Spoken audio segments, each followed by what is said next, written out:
दोस्तों कहानी शुरू होती है और हम एक लड़की उर्मिला उंगलीबाज को देखते हैं जो कि एक बहुत ही स्ट्रिक्ट कैथोलिक स्कूल में पढ़ती है।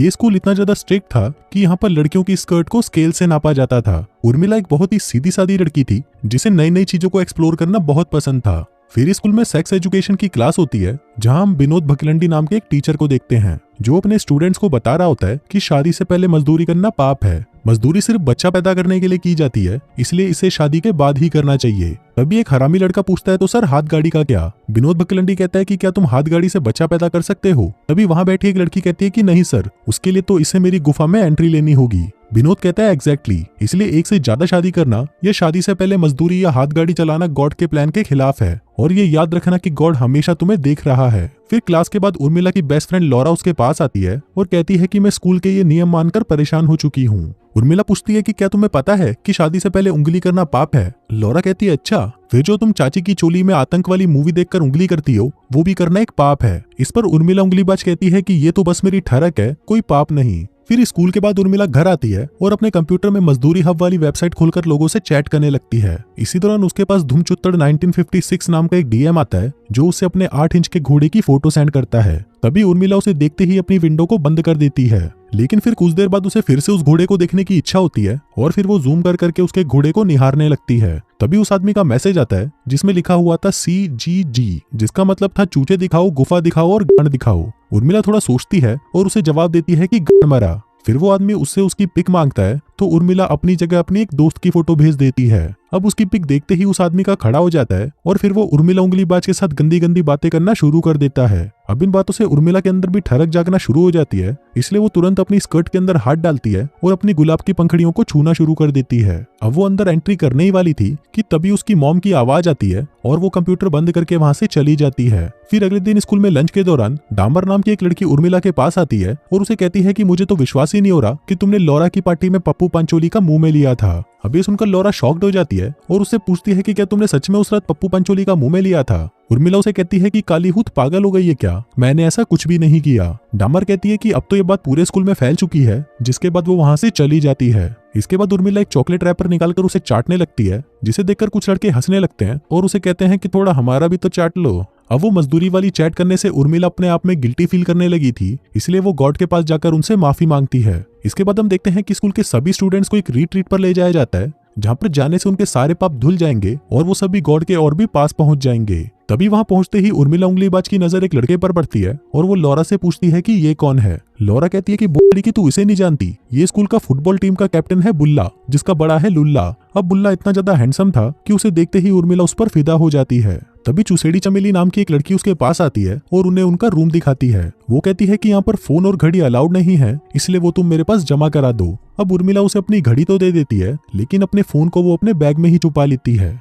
इसके बाद उर्मिला हॉल में जाती है जहां पर विनोद भकलंडी उन सभी को छोटे छोटे ग्रुप्स में बांट देता है। उर्मिला के ग्रुप का लीडर बुल्ला था, जिसे देखते ही उर्मिला खुश हो जाती है। फिर विनोद सभी को बताता है कि यहाँ पर तुम्हें गॉड ने बुलाया है और ये ट्रिप तुम्हारे लिए सबसे खास होने वाली है, जो आगे जाकर तुम्हारे जीवन में तुम्हारी मदद करेगी। इसके बाद वो सबको एक एक फॉर्म देता है जिसमें कुछ फीलिंग्स के बारे में लिखा होता है। अब यहाँ पर इन्होंने जो जो फीलिंग्स को महसूस किया वो सब इन्हें इस फॉर्म में भरना था। उर्मिला फॉर्म भरना शुरू करती है और ठरक के ऊपर मार्क कर देती है, लेकिन फिर वो उसे मिटाने लगती है, लेकिन वो मिटता नहीं और तभी टाइम ओवर हो जाता है। लेकिन उर्मिला उसे पेंसिल से काट देती है और उस फॉर्म को जमा करा देती है। फिर उसी रात उर्मिला अपने फोन में गेम खेल रही होती है, लेकिन तभी उसका फोन वाइब्रेट करने लगता है। अब ये देखते ही उर्मिला को चुलसी मचती है और वो उस फोन को अपनी कच्छी में डालकर पूरी रात उसके मजे लेती है। फिर अगली सुबह सारे स्टूडेंट्स जंगल में हगने के लिए जाते हैं, जहां पर उर्मिला सिर्फ बुल्ला को ही देख रही थी। इसी दौरान एक लड़की गिरने लगती है, लेकिन बुल्ला उसे पकड़ लेता है। अब ये देखकर उर्मिला को भी एक आइडिया आता है और वो भी गिरने का नाटक करती है। तभी ये देखकर बुल्ला उसके पास आता है और उसे उठाकर नर्स के पास ले जाता है। फिर अगले सीन में हम देखते हैं कि उर्मिला अपने कमरे में होती है और वहां पर चुसेड़ी चमेली उसे कुछ बात करने आती है, लेकिन तभी उर्मिला का फोन वाइब्रेट होता है और चुसेड़ी चमेली उसे देख लेती है। वो उसे कहती है कि तुमने मुझसे झूठ बोला, और वो ये बात जाकर सीधा विनोद भकलंडी को बता देती है। फिर विनोद उर्मिला को अपने पास बुलाता है और उसे कहता है कि तुम्हें इस रूल को तोड़ने के लिए सजा मिलेगी और सजा के तौर पर तुम्हें पूरे कैंप की सफाई करनी होगी। अब उर्मिला कैंप की सफाई करने लग जाती है, जिस दौरान उसे विनोद के रूम में उसका कंप्यूटर दिखाई देता है। वो चारों तरफ देखती है और कंप्यूटर में इंटरनेट ऑन करके उसमें जॉनी भैया चले ससुराल वाली मूवी देखने लगती है। पर तभी उसे किसी की आहट महसूस होती है, तो वो स्क्रीन को ऑफ करके वहां से चली जाती है, लेकिन कंप्यूटर को शट डाउन करना भूल जाती है। उसी रात विनोद सभी स्टूडेंट्स को अपने पास बुलाता है और उन सभी के सामने उनके घर से आए हुए लेटर्स को पढ़ता है, जिसे सुनकर सभी इमोशनल हो जाते हैं। फिर अगले दिन बुल्ला अपने ग्रुप को बुलाता है और कहता है कि सभी के मन में कुछ न कुछ गिल्ट होता है और मैं चाहता हूँ कि आज तुम वो सारी चीजें बाहर निकाल दो, क्योंकि इससे तुम्हें शांति मिलेगी। तभी वहां पर बैठा एक लड़का कहता है कि कुछ दिनों पहले मेरी गर्लफ्रेंड मेरा चूतिया काटकर किसी और के साथ चली गई और इससे मैं अंदर से टूट चुका हूँ। फिर एक लड़की कहती है कि कुछ दिनों पहले मेरी दादी की मौत हो गई और मैं आखिरी बार उन्हें देख तक नहीं पाई। फिर उर्मिला की बारी आती है, लेकिन उसके पास कोई कहानी नहीं थी, इसलिए वो झूठ बोल देती है कि कुछ दिनों पहले उसके कुत्ते की मौत हो गई थी, जिसको सुनकर वो दूसरी लड़की जोर जोर से रोने लगती है। इसके बाद सभी लंच करते हैं और तभी विनोद वहां पर आकर कहता है कि कल किसी ने मेरे कंप्यूटर में जॉनी भैया चले ससुराल वाली एडल्ट फिल्म देखी है, लेकिन ये सुनकर सभी चुप रहते हैं। विनोद कहता है कि मुझे ये तो नहीं पता कि ये किसने किया है, पर याद रखना गॉड सब कुछ देख रहा है। अब ये सुनकर उर्मिला घबरा जाती है, लेकिन किसी को कुछ नहीं बताती।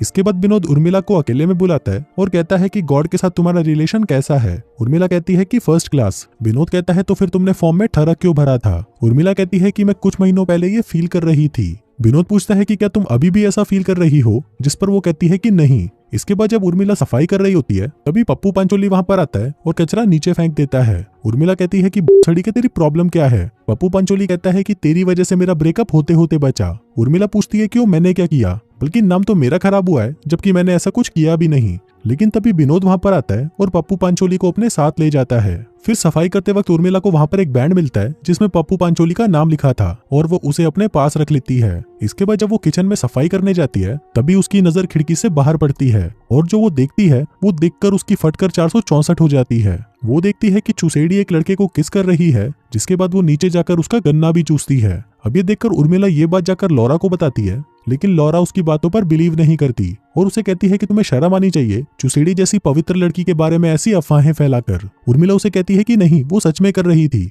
लौरा कहती है कि तुम झूठी हो और मुझे लगता है कि तुमने ही टीचर के कंप्यूटर में वो फिल्म भी देखी थी और शायद तुमने ही पार्टी में पप्पू पांचोली का गन्ना भी चूसा होगा। जिसके बाद वो वहां से चली जाती है। इसके बाद जब उर्मिला किचन साफ कर रही होती है, तभी उसे एक आइडिया आता है। वो पप्पू पांचोली का वो बैंड लेकर उसे विनोद के कंप्यूटर के पास रख देती है। तभी विनोद वहां पर आता है और उर्मिला पीछे छुप जाती है। फिर विनोद अपना कंप्यूटर ऑन करता है और उसमें एक मूवी मियाँ का फेवरेट काला खट्टा देखने लगता है और साथ ही अपनी हाथ गाड़ी भी चलाता है। अब ये देखकर उर्मिला को बिलीव ही नहीं होता, इसलिए वो अपनी आंखें बंद कर लेती है। इसके बाद जब वो बाहर आती है तो उसे बुल्ला मिलता है और उसे पूछता है कि क्या हुआ, तुम उदास क्यों हो। फिर वो दोनों एक टेबल पर बैठते हैं और बातें करने लगते हैं, लेकिन तभी ठरक से भरी उर्मिला उठती है और उसे चूसने लगती है। लेकिन इसे बुल्ला का घोड़ा खुला होने लगता है, इसलिए वो उर्मिला को खुद से दूर कर देता है। वो उसे कहता है कि ये गॉड के प्लान के खिलाफ है और वहां से भाग जाता है। फिर रात को जब सभी प्रे कर रहे होते हैं तो उर्मिला चुपके से वहां से निकल जाती है और पास के एक बार में चली जाती है। वहीं पर उस बार की ओनर नशीली पदार्थ बैठी थी, जो उसे पूछती है कि क्या हुआ। उर्मिला कहती है कि आखिर ऐसा ही क्यों होता है कि मैं किसी का लेना चाहती हूँ तो वो मुझे देता नहीं। नशीली पदार्थ कहती है कि ये तो सबके साथ होता है। बचपन में मैं भी किसी का अपने अंदर लेना चाहती थी, लेकिन वो साला छक्का निकला और उसे तो डंडे से डंडा लड़ाने में ज्यादा मजा आता था। अभी सुनकर उर्मिला को थोड़ा अच्छा महसूस होता है, जिसके बाद वो उसे वापस उसके कैंप पर ड्रॉप कर देती है। फिर अगली सुबह जब सभी ब्रेकफास्ट कर रहे होते हैं, तभी वहां पर विनोद आकर पप्पू पांचोली को अपने साथ ले जाता है। इसी दौरान लौरा उर्मिला के पास आती है और उससे माफी मांगती है कि उसने इतना बुरा भला बोला। उर्मिला कहती है कि कोई बात नहीं। तभी लौरा उसे कहती है कि तुम्हें पता है पप्पू पांचोली एक छक्का है। अभी सुनकर उर्मिला शॉक्ड हो जाती है और कहती है कि ये कैसे हो सकता है, उसकी तो गर्लफ्रेंड थी ना। लौरा कहती है कि उस बूढ़ी वाले का तो खड़ा ही नहीं होता था, इसलिए तो उसने ये अफवाह फैलाई कि तुमने उसका चूसा है। इसके बाद हम देखते हैं कि वो रिट्रीट खत्म हो जाता है और सभी अपने अपने घर चले जाते हैं। फिर अगले दिन उर्मिला स्कूल जाती है, जहाँ पर बुल्ला उसे देखकर छुपने लगता है। तभी उर्मिला उसके पास जाकर कहती है कि तुम्हें मुझसे छुपने की जरूरत नहीं है, क्योंकि जो लास्ट टाइम हुआ वो आगे नहीं होगा, जिस पर बुल्ला मान जाता है। इसके बाद वो विनोद के पास जाती है और उसे फालतू की बातें करने लगती है। विनोद पूछता है कि क्या तुम्हें कुछ और कहना है, जिस पर उर्मिला कहती है कि हाँ, मुझे आपको कुछ बताना है जो मैंने रिट्रीट पर देखा था। मैंने एक वीडियो देखा था जिसमें कुछ काले लोग एक चश्मे वाली लड़की के साथ मजदूरी कर रहे थे। अब ये सुनकर विनोद समझ जाता है कि वो कौन से वीडियो की बात कर रही है। उर्मिला कहती है कि मुझे पता था कि ये देखना पाप है, लेकिन फिर भी मैंने देखा, तो क्या गॉड मुझे इसके लिए माफ करेंगे। अब विनोद की फटी पड़ी थी, तो वो कहता है कि मुझे नहीं पता, ये तो गॉड और तुम्हारे बीच की बात है। जिसके बाद वो उसे ब्लेस करता है। इसके बाद उर्मिला घर आती है और फिर से जॉनी भैया चले ससुराल वाली मूवी लगाकर अपने गुलाब की पंखुड़ियों को छूने लगती है। लेकिन अब ऐसा करने पर उसके मन में कोई भी गिल्ट नहीं था और इसी के साथ ही ये कहानी यहीं खत्म हो जाती।